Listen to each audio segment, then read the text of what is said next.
आज के इस कार्यक्रम की अध्यक्षता करते हुए जाने माने हमारे प्रोफेसर ईश्वरी बाबू और यहाँ पर उपस्थित जिन्होंने ये कार्यक्रम का आयोजन किया है, गोपाल कृष्ण जी, डॉक्टर वैरी कैशनमैन साहब, यहाँ उपस्थित जस्टिस रेखा जी और डॉक्टर सत्यजीत जी, यहाँ के सभी ट्रेड यूनियन के जाने माने नेतागण और आज इस कार्यक्रम में भाग लेने वाले सभी भाइयों और बहनों, ये बड़ा ही सब्जेक्ट महत्वपूर्ण है और आज के संदर्भ में बड़ा ही इंटरेस्टिंग भी है। मुझे जब गोपाल जी मिले, गोपाल कृष्ण जी, तो पहली बार हमको पता चला कि एस्बेस्टस से भी इतना बड़ा भारी कैंसर का ये हो रहा है चारों तरफ। और हमारे घर के सामने जो एक छोटा सा मकान है वो एस्बेस्टस से छाया हुआ है। तो उस पर सबसे पहले उन्होंने कहा कि हम कहे कि आते आते आप मेरा ही घर उजाड़िएगा। तो इसलिए हम लोगों ने, लेकिन अच्छा लगा कि इसकी जानकारी नहीं थी हम लोगों को, और कहा कि इस पर सुप्रीम कोर्ट का भी और दूसरे लोगों का भी काफी इस पर आया है। हमारे यहाँ भी कमेटी है, पर्यावरण पर कमेटी है बिहार विधान परिषद में भी, और काफी पूरे देश में उसका अध्ययन करके लोग आते हैं, रिपोर्ट देते हैं हर एक चीज पर, और इंटरेस्टिंग होता है। लेकिन आज के युग में, आज के दिन में इसका महत्व बहुत बढ़ गया है और ये पर्यावरण का ही एक कारण है, पर्यावरण का ही ये प्रभाव है कि हम कभी कभी कहते हैं, पर्यावरण पर भाषण देना होता है या कुछ बात करनी होती है तो हम कहते हैं कि पर्यावरण का तो आदमी के जीवन पर इतना असर पड़ा है कि आज आदमी को जीने के लिए बहुत पैसे की जरूरत नहीं है, लेकिन आदमी को अच्छा से जीने के लिए बहुत पैसे की जरूरत नहीं है, लेकिन अच्छा से मरने के लिए बहुत पैसे की जरूरत है। अभी हम लोग यहाँ लेबर मिनिस्टर थे तो एक CME होता है, कंटिन्यूड मेडिकल एजुकेशन का,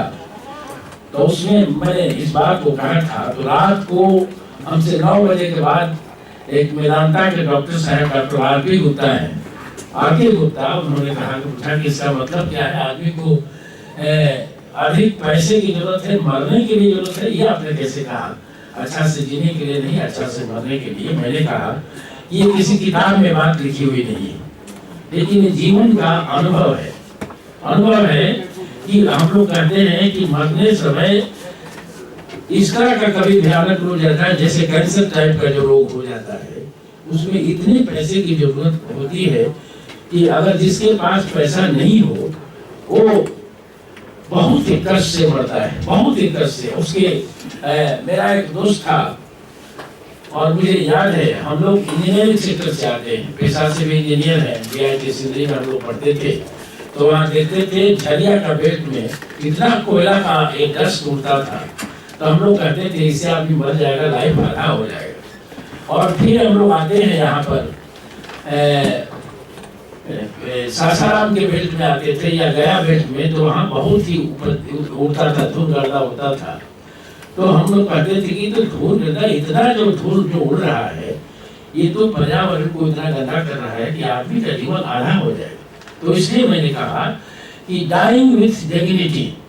डाइंग विथ डिग्निटी, इसके लिए बहुत पैसे की जरूरत है, और इसलिए पर्यावरण का बहुत खराब असर आदमी के जीवन पर पड़ रहा है। ये मेरा अनुभव की बात मैं कर रहा हूँ, इसलिए अगर गलत हो तो आप इसको नकार देंगे, लेकिन ये है। और कैंसर का कौन सा सोर्स है ये आप लोगों ने एक पता किया है, जैसे एस्बेस्टस पर बहुत लोगों को जानकारी नहीं है, और देहातों में गरीब लोगों की झोपड़ी एस्बेस्टस से बनती है, लेकिन वो खरीद के लाता है और कैंसर खरीद के ला रहा है, इसकी जानकारी किसी को नहीं थी। और मैं भी जब गोपाल जी बोले हमसे, तब हमको लगा कि ये तो बहुत खराब ये है, एस्बेस्टस खराब चीज है और इसको बंद होना चाहिए। इन्होंने कहा कि बहुत जगह बंद भी हो गया है। तो मैंने ये डिस्कशन किया कि आज के युग में जहाँ फैक्ट्री में बहुत से लोग काम करते हैं, तो एक बैग उसको एम्प्लॉयमेंट से खत्म हो जाएगा, एम्प्लॉयमेंट खत्म हो जाएगा तो बहुत बड़ी एक बेरोजगारी आएगी। तो क्या ऐसी भी चीज हो सकती है कि जैसे इसका कोई अल्टरनेटिव निकल सकता है क्या,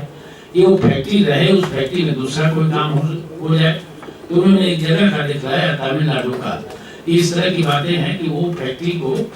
खत्म करके दूसरी फैक्ट्री लगाई गई। हमें उस फैक्ट्री के रहते हुए उसके जो बुरे प्रभाव है उसको कम किया जा सकता है क्या।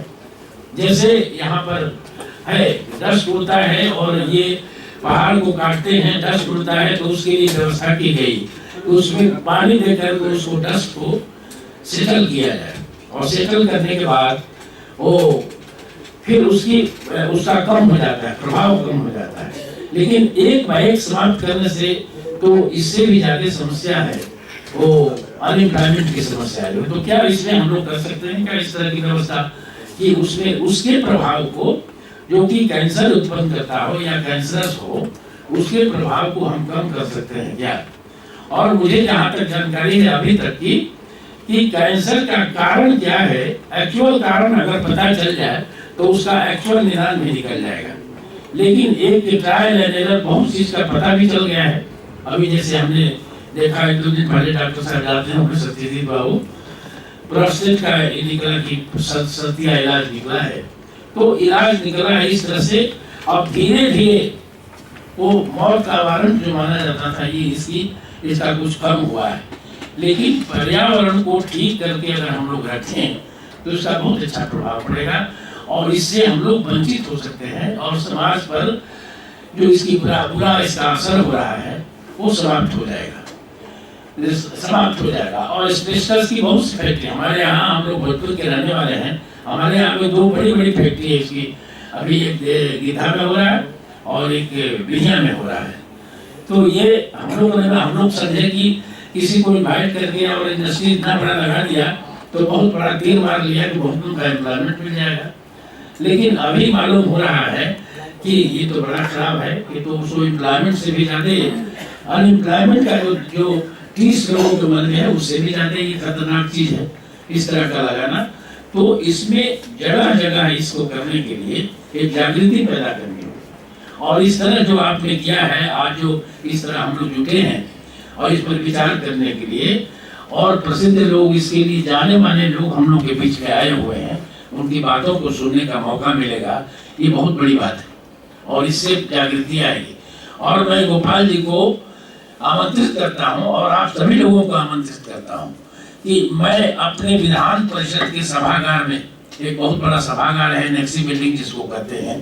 उसमें भी मैं 25 जनवरी की बात इस तरह का एक आयोजन मैं करूंगा,